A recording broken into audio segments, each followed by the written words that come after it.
you are here because you want to get better at Tribes of Midgard, this is the video for you. Watch all the way to the end. What is up, guys? Welcome back to the channel. My name is Marv, and in today's video we're going to go over a couple of tips to get good at the Tribes of Midgard Saga Mode. Tip number 1. On day 1, you do not need to return to the camp to protect the seed of Yggdrasil. Your villagers will take care of all the heartlings that come to the village, so you can keep exploring, keep just grabbing resources and pushing out that map exploration. Just keep doing that. Don't even worry about it. Your village will be fine. Tip number 2. Check out your starter kits. For those of you that don't know, while playing the game and doing challenges, you can unlock starter kits. Make sure you check out your starter kits because there may be something in there of value that you can essentially start your game off with an advantage. I personally like the village starter kit. It gives you a sword, villager shield, villager cape, cap, villager tunic, villager wraps, villager pants, and villager shoes. So I don't need to craft any weapons from the jump. I can just run around, loot up as soon as I get there, work on getting the equipment to harvest. Tip number 3, and my most important tip in this game, especially for beginners, is to explore first. Like I said in tip number 1, you don't need to go back to the village on your first turn, so this can extend out your exploration.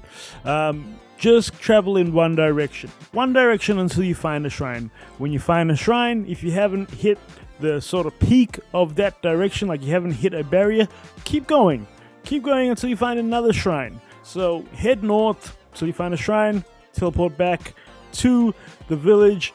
Once you get back to the village, you can then head back out in another direction. This way you will unlock most of the map very, very quickly, and this will allow you to sort of intercept any of the Jotners very, very early on, as soon as you see them pop onto the map. And that leads into tip number 4. The Jotners, the bosses, the guys that pop up mid-game and ruin your life. I think it's around day 3 the first one pops up, but what you need to do is kill these guys as soon as possible. You do not want them to get anywhere near the seed of Yggdrasil. The minute they do, the game is done. You cannot kill them fast. The good thing about these bosses is you can chip away at them, go get more potions if you run out of potions, or go and repair your weapon.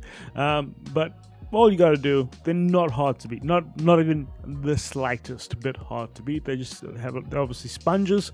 All you got to do is hit them until they fall, and the further away they are from your village, from your base, the easier they are to kill. Plain and simple, they're not hard. If you do decent damage, you'll get through one of these bosses in less than 5 minutes. Pretty easy. Beat them early, beat them often. Make sure you look at the time of day as well. You don't want to get stuck in the middle of the night, especially if you haven't built up any fortifications or anything like that. But make sure you're challenging them at the right time so that you have enough time to kill them, because they do take a bit, but they're very, very easy to do. Beat them early and often. Tip number 5, and one of the tips that doesn't really get recommended on any YouTube video, make sure you check out the journals. Okay, the journals will give you everything you need to beat this game, whether it is characters, points of interest, creatures, minerals, plants. If you are missing an ingredient for a weapon that you want to construct or craft, you can just go look in the journal, look for that ingredient, or wherever that you think that ingredient might come from. For example, like werewolf teeth, where do they come from? All right, linnorm spikes, where do they come from? Like, it's pretty self-explanatory, but it tells you exactly the location of these creatures so that you can plan your build better and you can be more efficient because you know where they're going to be. You can just go straight there. You can use a shrine and go straight there, no problem. Tip number 6, use your horns in the shop. Use your horns in the shop. Now and again, there are runes in the shop. Those are the things you should prioritize. If you got an excess of horns, obviously buy the cosmetics because they make your characters look dope as F. But what you want to do, now and again, they'll put a rune in there. Get it. get it. Obviously, that's the roguelike element to this game that absolutely makes me thoroughly enjoy this game, is that roguelike element. The more runes you have, the more opportunities you have for epic builds, the better your journey is gonna be. Just plain and simple. The better the game will be for you, the more runes you have. Tip number 7, unlock Seer as quick as possible. The Seer class, unlock it. It makes life easier. There's a perk that they have where they can become sort of null and void in heat and cold. So it's great for the end game. It's great for any part of the game. You can explore the entire map. Real easy way.